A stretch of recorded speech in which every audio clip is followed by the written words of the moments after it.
Halo Buduter, kembali lagi di sini di channel YouTube I am Buduter. Kali ini gua iseng main ke daerah Peninggaran ya. Peninggaran Jakarta Selatan, areanya basis mistik. Gua nyambangin abang-abangan gua alumni tahun 91. Siapa ya? Dimas Nyanyu. Nama asli bukan kayak Ya pokoknya gua tahu nama asli lu. pokoknya dari SMP udah kenalnya itu udah gitu. Nah, tapi teman-teman kelasan kenal kan sama itu? Kenal. Kenal. Oke. Ceritanya gue mau wawancara sedikit tentang profil aja dah, profil sehariannya, dunia kreatifnya, terusnya tentang dia salah satu orang yang pertama memunculkan clothingan budut di era Facebooker tahun 2009 ya, tahun 2009 gitu. Nanti kita akan sedikit mencari tahu, ya kan? Ya semuanya tentang itu di sini.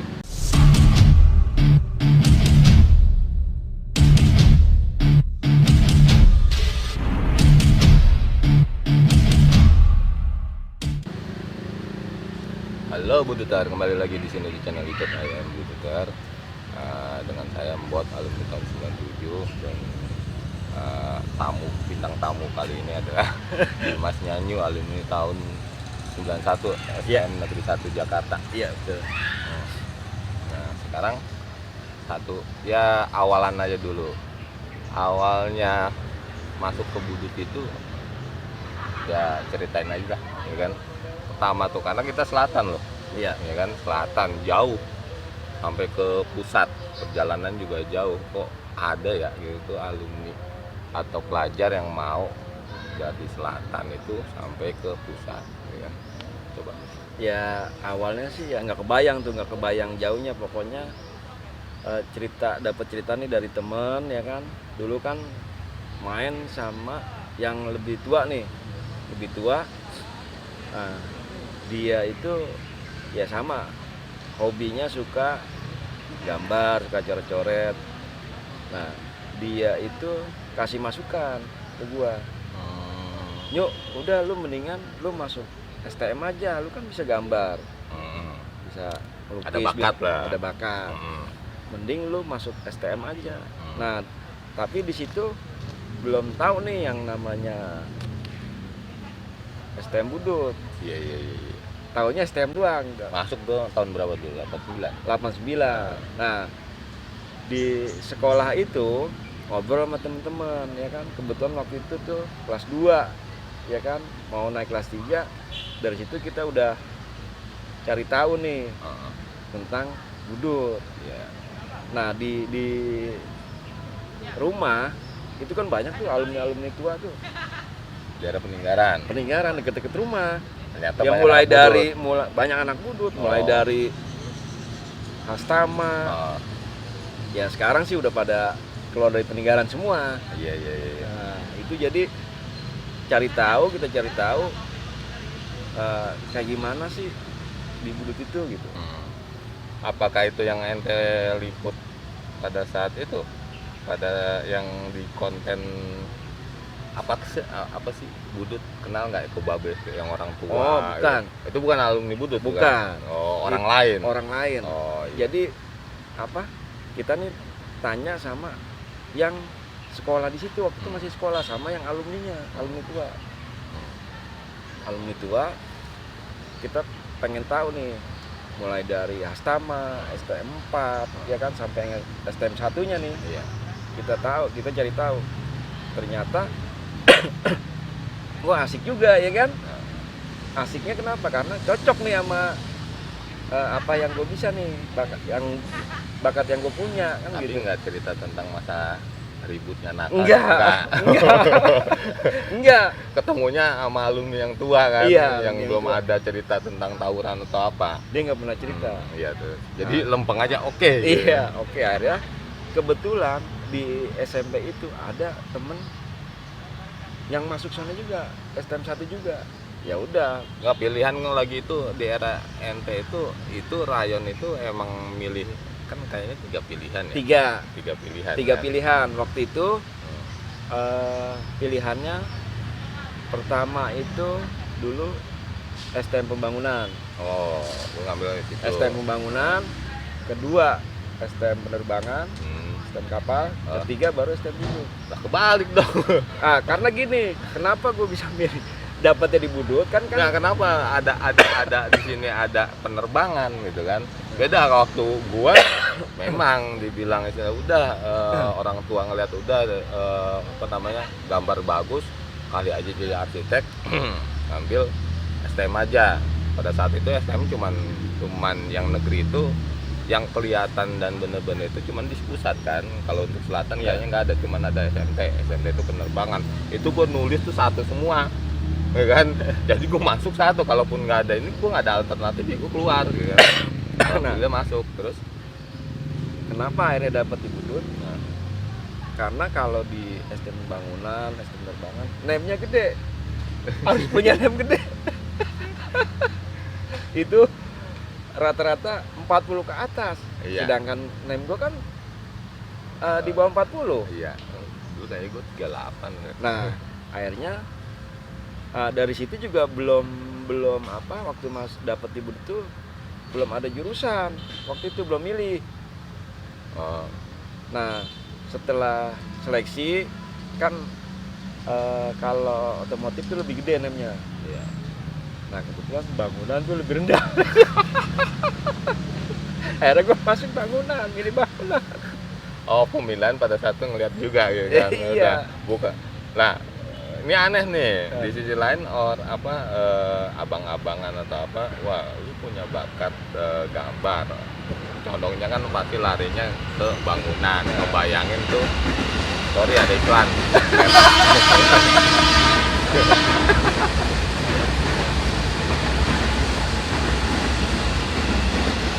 Nah, itu pasti kan identiknya ya udah kali aja lu jadi arsitek karena gambar lu bagus gitu kan. Nah, ini makanya sedikitnya pas ini bangunan tuh terusnya ada penerbangan, gue bingung gitu kan, terusnya SM1 yang ini. Jadi ternyata udah dah pokoknya judulnya lu mendingan masuk teknik gitu kan. Iya. Dibanding dulu sebenarnya udah lu jadi cewek gitu kan. Nah, SMA umum Umum gitu kan, udah Kayak lu ngambil gitu. teknik aja. Teknik. Oh, gitu. kayak gitu. Sempet juga ada tetangga nih, ibu ada yang ngomong, "Nyuk, kamu mending masuk ini aja, STM penggambaran." STM penggambaran apa tuh Bude? Ya pokoknya itu yang suka gambar-gambar. Ya orangnya udah meninggal kan. Nah, STM penggambaran terus? karena anaknya juga di Budut juga, Astama. Ya tahunya dia STM penggambaran. Akhirnya lulus Lulus. cerita di STM.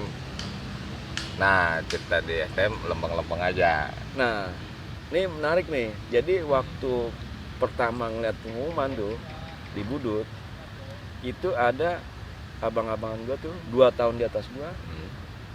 Dia kebetulan kan SMP-nya satu sekolah dulu, sama ya. Dia nyari-nyari ini, lulusan ini SMP ini ada nggak yang masuk sini? Akhirnya ketemu sama gua. Ketemu Dia kelas 3 tuh. kelas 3. Kelas 3. Waktu itu sih rumahnya di Kebun Mangga ya kan, nggak tahu sekarang udah pindah kemana nggak tahu ya kan. Nah, dari situ alhamdulillah aman tuh gua. Aman dari, kan biasanya kalau anak-anak baru masuk nih kelas 1 biasa di depan ya kan. Depan Pada situ udah ada peloncoan. udah di depan tuh udah berjejer tuh kayak Kolekan. kolekan. Iya. Nah itu gue aman kalau berangkat bareng sama dia ya kan, terus dibilangin sama dia, ini adik-adikan gue ya, jangan lo ini ya, pokoknya urusannya sama gue gitu. Ternyata dia ada nama juga. Ada. Udah tuh akhirnya masuk ya aman, dan tiap berangkat bareng sama dia ya udah aman dari. Oke, bicara tentang masa lalu di sekolah atau apa itu nantilah kan Iya. kita bakalan ini apalagi cerita tentang kenakalan. itu nggak terlalu ini banget kita cerita masa yang mungkin ada historinya, ya kan, kemunculan dari dunia Facebookan, ya kan, tahun 2009 kan. 2009 kita muncul, alumni udah mulai yang anggaplah yang berserakan itu kembali terkumpulkan sampai ujung-ujungnya kita termasuk istilahnya yang aktif di basis mistik ya. Basis mistik otomatis.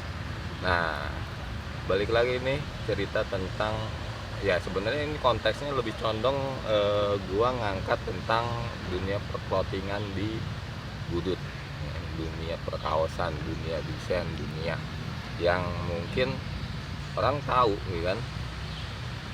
Kalau tanpa kita sadar, C59 itu di branding gitu, di branding, di promoin atau bukan dibesarin ya, istilahnya ya seenggaknya dipopulerkan lah sama anak-anak alumni Budut atau anak-anak pelajar pada saat itu pelajar Budut gitu.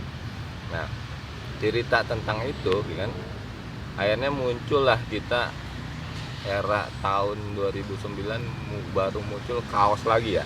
Iya. Kaos lagi. Kayaknya dulu gue punya pakai tuh. Gue beli waktu Mistik juga udah mulai muncul. Di sini ada tulisan alumni Budut. Iya. Ya kan, warna hitam.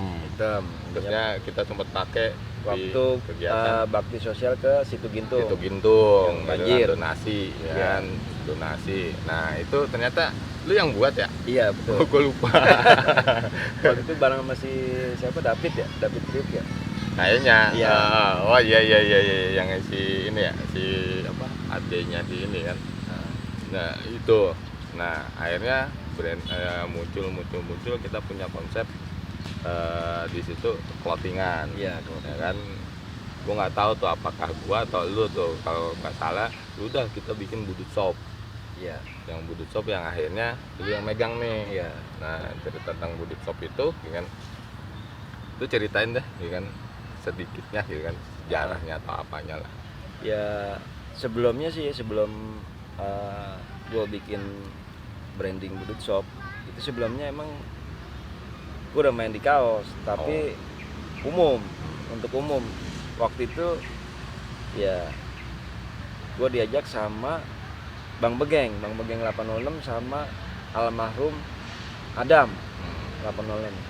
Ini cerita di masa sekolah atau sudah lulus. Sudah lulus. Kebetulan kan Bang Begeng ini sama Bang Adam ini kan dia emang udah main di kaos. Tahun berapa tuh? Tahun itu 9 berapa itu ya? Anggaplah istilahnya lu udah apa namanya? Udah alumni lama lah. Iya. Ya kan? Nah, itu jadi dulu itu pakai, kalau dulu kan Bang Adam dulu pakai namanya 806 tuh sama Bang Begeng itu dulu. Nama itunya, brandingnya. Nah, gua 106 dulu malah. Oh. 106. Kalau dia kan Van 06. Itu. Oh. Tapi untuk umum. Untuk umum. Nah, pada masa itu belum ada medsos. Iya. Ya, itu kita masih gerilya tuh. Namanya bikin stiker, terus kita tempel-tempel di angkot, di metro, segala macem. Nah, 2008 gue udah bikin Budut Shop tuh 2008. 2008 itu jadi gue kepikiran gini, nih kayaknya banyak nih alumni yang pengen pakai kaos Budut. Iya. Gitu. Kenapa sih gue nggak coba bikin gitu kan? Ternyata emang responnya lumayan gitu kan. Artinya karena kan sebagai anak itu kita bangga nih pakai kaos Budut gitu kan. Cuma pada saat itu kok kenapa nggak ada yang bikin gitu. Iya. Nah, akhirnya gue bikin itu branding Budut Shop gitu. Mulai gue desain, gue coba. Ya awalnya sih emang Seri pertamanya apa sih? Seri pertamanya aduh gue lupa kan. Budut Mistik ya? Hah? Ini Budut yang mistik gitu ya? Ada ya? Ada sih. Yang Iya. tangan, yang ngepel tangan. Iya, itu. Nah, itu ya. Iya, itu awalnya tuh yang Kalau yang umumnya? Yang untuk umum selain untuk basis yang kayak misalnya alumni Budut itu laku banyak kan sih? Kalau Belum ya? belum, itu yang kalau yang gue bilang yang emang ini ya yang paling banyak itu ya waktu pas reuni akbar itu sampai 1.500 produksinya.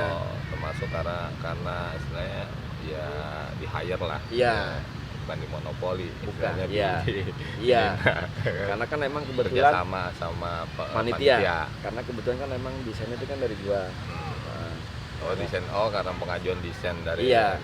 terusnya otomatis udah yang produksi Iya. kompensasi kayak gimana dealnya sama panitia.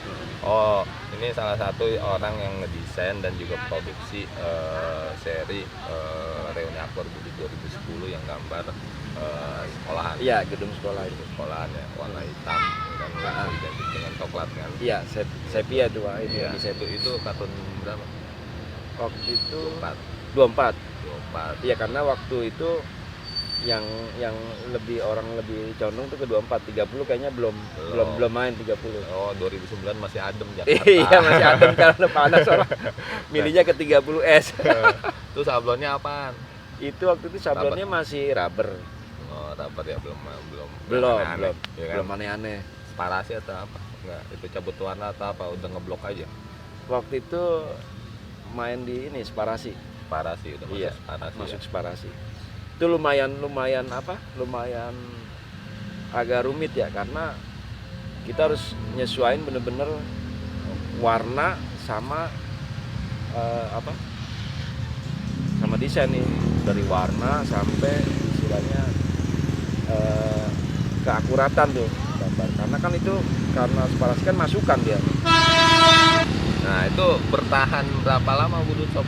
Kita kan muncul 2008, terusnya 2008 2009 itu udah mulai muncul Facebook, udah bisa di branding lah, istilah dipromoin dan orang-orang udah mulai muncul gitu kan, dan otomatis kesempatan pada saat itu ya salah satunya termasuk nggak ada kompetitor ya, Nggak ada, belum ada. jadi otomatis tuh dimonopoli lah sama Budut Shop ya kan. Itu bertahan berapa lama sih? Ya kurang lebih waktu itu Sebenarnya masih bertahan ya, cuman sekarang vakum karena pertama itu ya dari desain ya. Kan karena kita harus terus-terusan nih harus kreatif ya buat desain ya. Waktu itu gua udah lebih ke produksi, akhirnya desainnya mandek.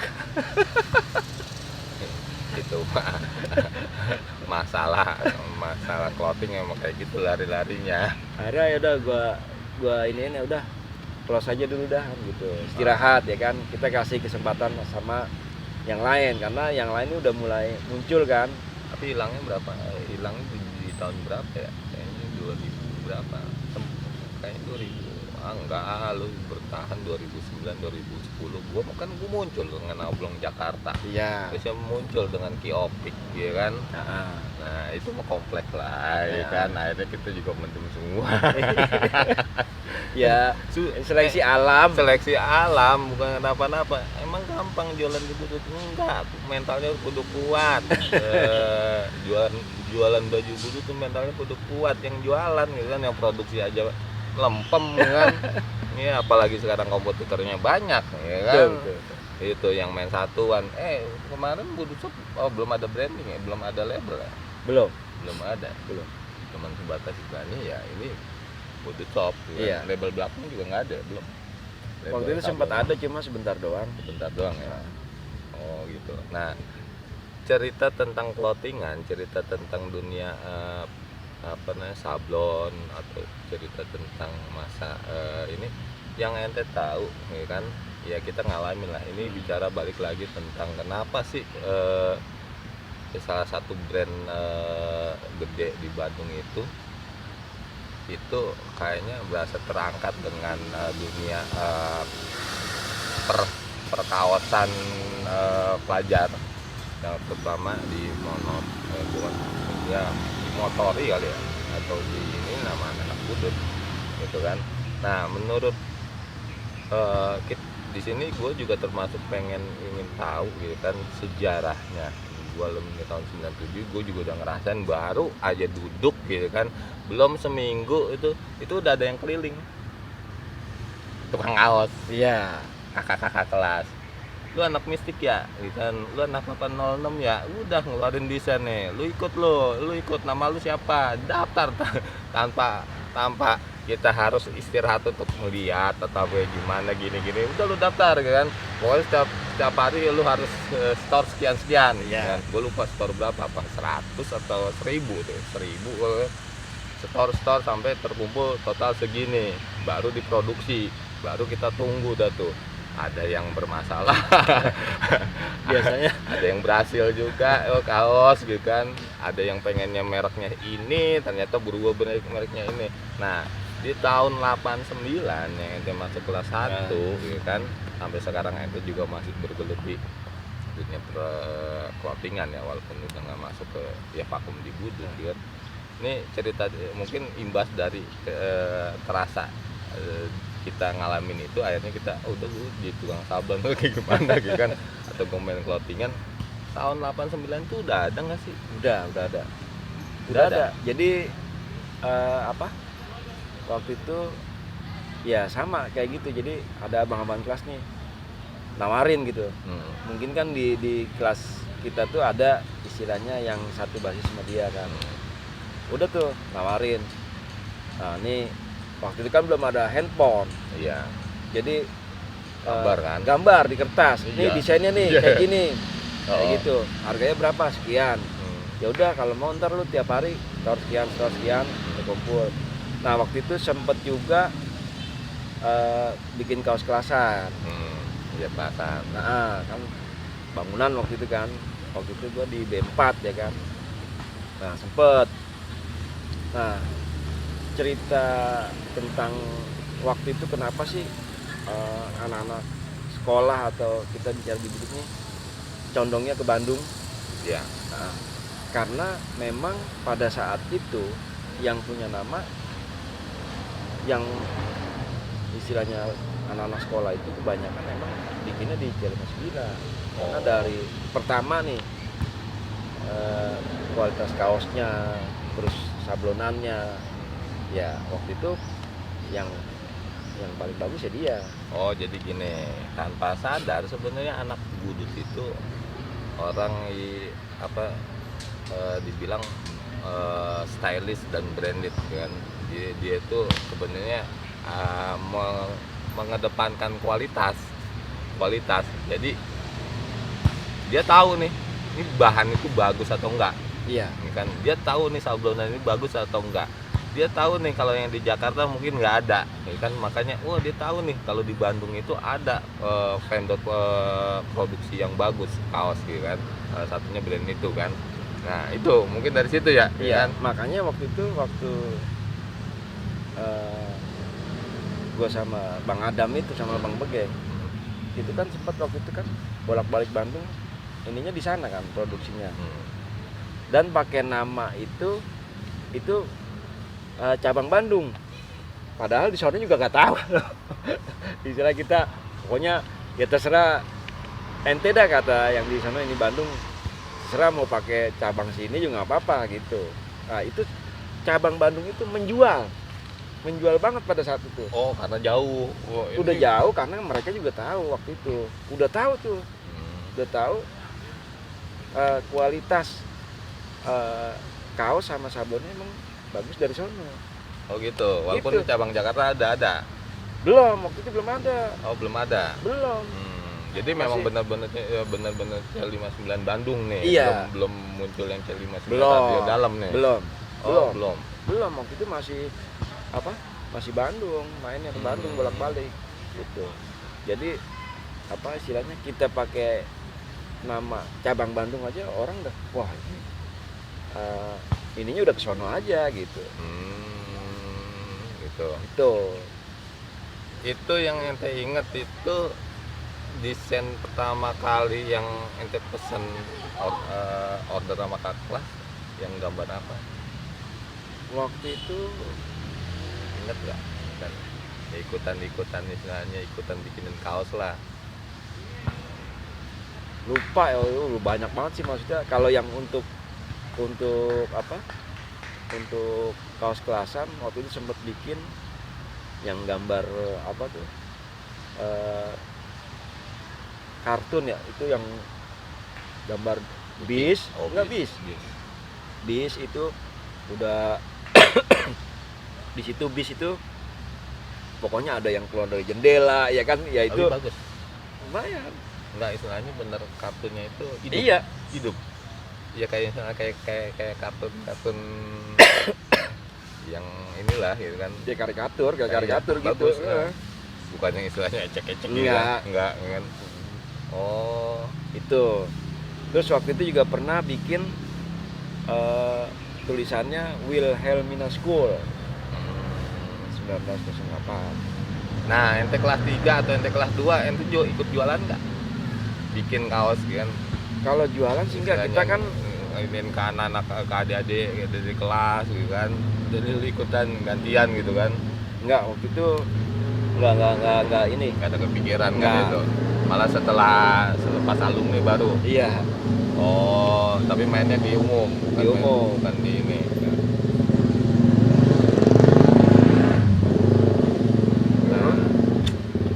nah ini masih ngomong di clothingan apa gimana nih? Oke, nah sekarang kalau masalah clothingan kan kita juga nggak tahu nih, bicara clothingan akhirnya sekarang profil ya, sejarah tentang sejarah Bubut Shop ya kan. Ini salah satu ownernya yang pertama kali sebelum ada komputer lain gitu kan, walaupun belum dibilang istilahnya legalitasnya belum ada Iya. ya kan, karena nggak ada bantuan hukumnya Iya. ya kan. Cuman orang ya udahlah Bubut Shop itu pasti itu nyanyu gitu Iya. kan. Terus dunia yang lainnya tanpa kita sadarin dia itu orang, termasuk orang kreatif, orang yang mungkin salah satunya kemarin kita masuk dalam kepengurusan IKAT ya kan, yang masuk termasuk orang-orang yang bisa ya sebenarnya tanpa sadar kita itu karena dibudut ya, karena teknik kan Iya. ada jiwa kreativitas ya, walaupun akhirnya ujung-ujungnya bicara murtad kan, murtad jurusan ya, bukan murtad dari sisi agama. Makanya kita bahasa murtad jurusan tuh lu lulus bangunan gedung, ternyata lu bukan jadi arsitek atau bukan jadi kontraktor. Nah, ada kayak gue sekarang jadi marketing promo gitu kan. Nah sedangkan kalau nyanyi ini, nah kegiatan sehari-hari lah kan, kegiatan sehari-hari selepas istilahnya udah nggak main dari sisi apa namanya, branding atau label Bubut Shop kan, kayaknya kan juga banyak nih gudang kaos atau masih ada kan gudang kaos terusnya masuk sekarang dunia per YouTubean lah. Iya. Baru mulai kayaknya baru baru mulai terusnya baru setahun lebih lah. di sini juga di mana, di aktif di Karang Taruna Iya. ya kan, yang lebih ke seni.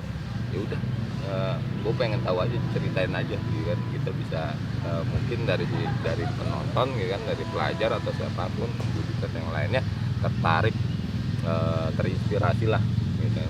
Ya awalnya emang dari kecil dulu emang seneng gambar-gambar ya, coret-coret. Itu kalau ada potongan majalah, koran, ada tulisan, itu gue ikutin gitu. Gue ikutin sampai dibikin yang kayak orang mau nyablon totol tuh, dibolongin pakai cutter. Cuklik. Iya, gue totol pakai busa. Dulu belum pakai cat ya, itu pakai ini, isinya spidol gue buka buat nonton. Nah itu terus, nah ini balik lagi ke budut ya. Waktu zaman gue sekolah itu, selain gue nongkrong nih sama anak-anak nih di Pasar Baru, kadang di Istiqlal, kadang di Lapan Banteng. Nah lebih banyak tuh di Pasar Baru. Kenapa gue seneng nongkrong di situ? Karena di situ tuh kan dulu banyak nih yang di pinggir kali tuh yang nulis ijazah, ngelukis wajah. Nah, dari situ istilahnya gue belajar di situ. Iya. Sembari nongkrong, sembari belajar. Istilahnya gue nyuri ilmu di situ. Tiap hari gue liatin. Itu setelah alumni Masih sekolah. masih sekolah. Iya kan gue bilang tadi sambil Oh, nongkrong oh, sama iya. anak-anak nih, pulang sekolah sambil nongkrong, ambil belajar gue di situ. Hmm. Jadi di sekolah belajar, di situ gue belajar juga ambil nongkrong. Nyuri ilmu dah istilahnya kan, kalau kita nanya-nanya nggak enak, songong ya kan. Iya. Akhirnya gue perhatiin aja nih orang bisa nulis begitu, oh gue ikutin. Terus melukis di kertas foto tuh. Nah, Itu ada cairan yang bisa istilahnya kok kertas foto bisa warna-warni. nah, Nah, itu pakai cairan apa sih? Ternyata pakai air biasa. Terus lagi melukis cat air tuh, melukis wajah ya kan, karikatur. Nah dari situ karena emang gua udah dianugerahin bakat gitu Iya. kan, ya dengan sendirinya dengan ngeliat pun udah bisa tahu, oh nih begini, tinggal ini aja ngeliat alur-alurnya gitu kan. Dari situ setelah lulus, ini masih sekolah nih, masih sekolah itu waktu itu gue sempet sama temen gue itu mangkal di Blok M. Lawai. Waktu itu masih di Gramedia, pintu belakang samping Pasaraya. Oh, gue nggak ngerasain gitu. Nah, itu bikin istilahnya dari kaca itu kan, terus gua gambar untuk misalnya ada orang pesen buat ucapan ulang tahun. Sampai sempet waktu itu masih kalau kita lebaran tuh pakai kartu ucapan. Nah bulan puasa tuh rame tuh ya. Oh itu sampai ada pindah gua ke belakang Aldiron, Pasar Matahari waktu itu. Rame tuh sampai gua nongkrong di mangkal di Blok M tuh 3 tahun. 3 tahun di sana. 3 tahun. Sampai akhirnya kenal sama ya Mas Atno yang sampai yang sekarang ini masih eksis di dunia lukis. Di sekarang ini lokasinya di Blok M Square. Mas Atno tuh Itu yang tangannya. Ya, itu. Oh, Itu juga iya. dia yang ngasih tempat gua di Pasar Matahari tuh di belakang Aldiron. Oh, gue kenal. Yang nggak jauh-jauh. Gue Dunia sempit. mantan Iya. mantan nongkrong di Melawai walaupun cuman pelukis sebentar. Itu Nah, itu juga istilahnya masih di dunia seni ya. Terus di rumah itu sering tuh gue bikin waktu itu sempat buka airbrush. Waktu itu helm, bodi motor ya kan, lumayan tuh karena pada saat itu memang daerah Kebayoran tuh baru gue yang buka gitu. Awalnya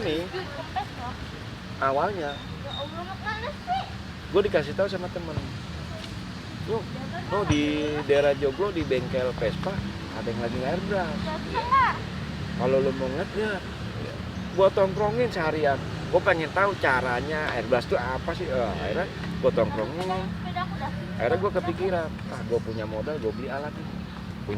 Akhirnya punya, gue beli ya kan. Waktu itu emang posisinya lagi belajar ngecat sama tetangga nih, kebetulan kan tetangga nih emang ngecat segala ya motor lah istilahnya. Itu gue belajar tuh dari mulai ngamplas ya kan, dempul terus sampai ngecat tuh gue belajar. Akhirnya gue ngomong sama itu, Om boleh nggak saya buka ini airbrush? Ya monggo. Nah, gue seminggu tuh belajar, udah bisa, udah ini gue buka. Itu dari mana aja datang. Nah itu akhirnya sempet ditawarin suruh melukis di bis pariwisata, cuma gua nggak sanggup karena bodi mobil bis sama bodi motor kan beda, dia lebih luas. Dan gitu pada saat itu emang nggak ada lagi yang bisa. Takutnya apa, ketemu kendala nih di lapangan nih, gua mau ini sama siapa, kan sendiri dong. Iya. Nah itu lanjut lagi,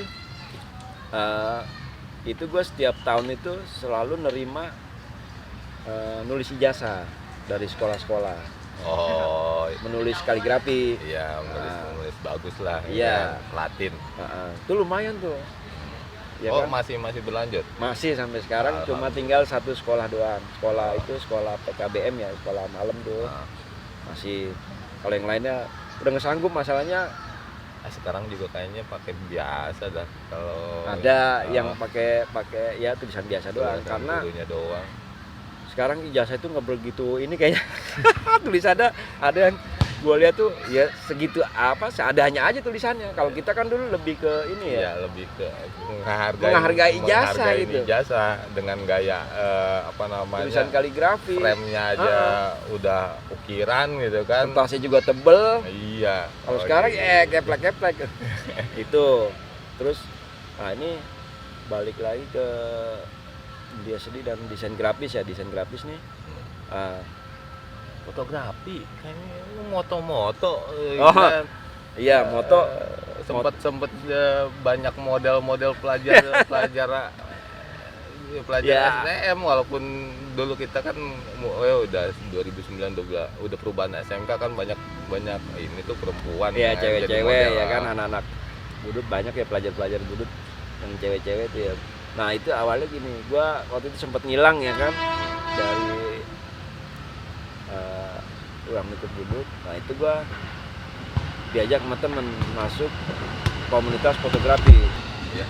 Masuk komunitas fotografi ya, gue juga di situ sambil belajar ya, artinya semua tuh belajar di situ, semua belajar, nggak ada yang profesional apa segala macam, semua belajar.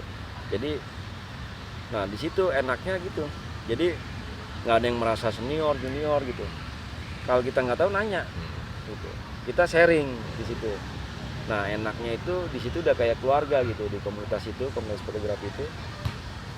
Jadi model sama fotografernya udah kayak keluarga aja, enak gitu, nggak ada batasan gitu. Ya, cerita masalah rezeki udah ada di situ. Ya, penghasilan dari foto wedding Ada. kan? Ada. Nah terus mungkin karena apa ya, nggak tahu gue orangnya bosenan bagaimana. Nah, cerita bosanan lu yang ngomong sendiri ya kan. Nah, ya kan dari cerita awal gini sebenarnya seharusnya pada saat istilahnya waktu sekolah ya kan, nongkrong di pasar baru, harusnya sekarang punya lapak nih kayak si siapa? Bang Omen. Iya, dia punya lapak. Harusnya ente tuh. Omen tahun berapa? Tahun 93 kalau nggak salah kan. Ente tahun 91 harusnya udah punya di situ kan. Karena ini kayaknya nggak fokus nih. Karena gini, kenapa gue dari dunia seni itu waktu itu kan sempat lama juga di Blok M ya, mangkal, dikasih tempat sama Mas Arno. Karena gue berpikir gini, kalau dunia seni itu, lukis itu kayaknya kurang menjual gitu. Dari segi apa? bahasanya klise sama kayak gua, ya kan? Judulnya gini kan, judulnya ini bener-bener bisa hidup di sini. Nah itu dia. Itu ya, gue juga ngerasain. Bayangin mangkal di Blok M gitu kan, nungguin seharian, kagak cuman orang lihat doang, nggak dapet. Tahu-tahu itu dalam seminggu sekalinya orderan dapat 200 kan, 200.000 udah selesai gitu kan, puasa lagi. Tapi ada aja yang bertahan. Ada sampai sekarang masih. Itulah gitu kan, kita cuman sebatas sebenarnya ya ada ketakutan gitu. Ada ketakutan. Ya itulah, di situ emang kita diuji kesabarannya di situ. Ya mental orang-orang seni itu salut dah gitu kan. Dia bisa konsisten, bisa apa gitu kan. Kalau yang ngambil logika mah nggak akan nyambung. Itu aja. Nah, balik dari obrolan kita ya, yang ente ceritain hari ini juga kan kelihatannya bahwa ente tuh mungkin talent dari sisi dunia kreatif. Apa yang ente pengen lihat sesuatu itu gue bisa, dan ente bisa sebatas bisa, tapi akhirnya jadinya bertanya bosenan gitu kan, sampai kayak gitu. Nah ujung-ujungnya kan yang gue lihat di sini posisinya apa ya, dunia per YouTubean, nanti punya channel, nama channelnya apa? TV Peninggaran. TV Peninggaran. Itu kan yang lebih condong tentang liputan lingkungan. Oh, Terus ada lagi namanya Warta Kebayoran. Oh, Warta Kebayoran. Nah, Nah, Warta Kebayoran ini gaya tulisan enten nih, kayaknya udah gaya-gaya wartawan. Itu cuman sebatas udah hobi gitu kan, dituangin pada gue mumet gitu kan, gue tuangin di Warta Kebayoran itu. jadi awalnya itu sebenarnya Warta Kebayoran itu dari 2016. Cuma waktu itu masih kita sebatas halaman di Facebook fanpage. Iya. Karena apa? Jadi kenapa gue bikin Warta Kebayoran itu? Ya karena selain gue suka nulis, ya kan, suka nulis terus suka baca, ya mungkin dari situ perbenaran kata gue, ya alhamdulillah lumayan ya kan, istilahnya. Kenapa sih gue nggak bikin semacam reportase liputan gitu kan? Ya akhirnya gue bikin Warta Kebayoran. Waktu itu masih sebatas di Facebook halaman. Nah, yang akhirnya ada lagi kan satu channel pribadi kan. Ada channelnya namanya Dimas Nyanyu. Nah, isinya itu kayaknya lebih condong dari dunia yang pernah dunia kreatif itu yang pernah ente gelutin, yang akhirnya berupa ente tuangin nih, kayak misalnya berupa tutorial. Kayaknya pernah ada tutorial yang tentang gimana cara nulis kaligrafi indah atau apa. Nah itu sebenarnya ilmunya itu gue ambil dulu waktu masih pertama masuk di Budut ya. Gambar itu kan diajarin tuh kita bagaimana caranya narik garis lurus, terus ada garis titik, garis lagi titik, garis lagi. Nah kenapa sih kayaknya kalau sekarang ini kalau gue lihat kan untuk apa desain grafis nih, orang sekarang ini lebih condong ke ini komputer. Kenapa sih nggak manual dulu gitu? Iya. Karena dari manual itu istilahnya, kalau ini menurut dari sudut pandang gue ya, lebih terlatih gitu motoriknya dari manual. Kan ada iPad. Ada pen.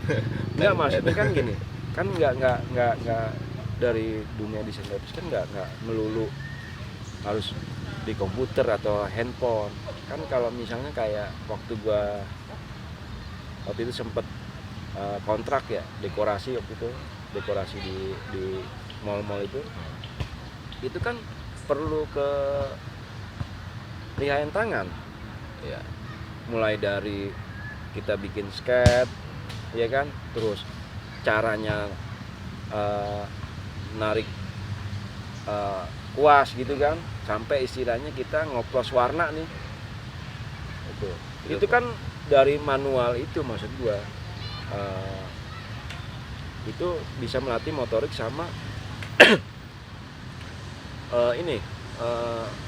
mengembangkan imajinasi. Dari gabungan itu akhirnya jadi istilahnya kita tuh punya satu karya yang lebih original gitu. Benar, kalau bicara original kan kadang gue juga pelajarin ya kan, kita bikin clothingan kadang ujung-ujungnya caplok sana caplok sini, tracing atau apa ya kan, bagus laku kejual gitu. Kita nggak menghargai si pemilik awalnya, ya ngakuin aja walaupun bahasanya itu ATM, mati tiru modifikasi, kadang gitu ya. Kadang gue juga ngelakuin kayak gitu kan. Tapi kasus yang kayak kemarin tuh pernah ada di YouTube lagi viral tuh tentang logo Bugen Onsu yang akhirnya jadi perebutan. Ternyata ada desainer yang aslinya dan kita bla bla bla bla. Di situ ada yang ulasan tentang original karya desain itu seperti apa.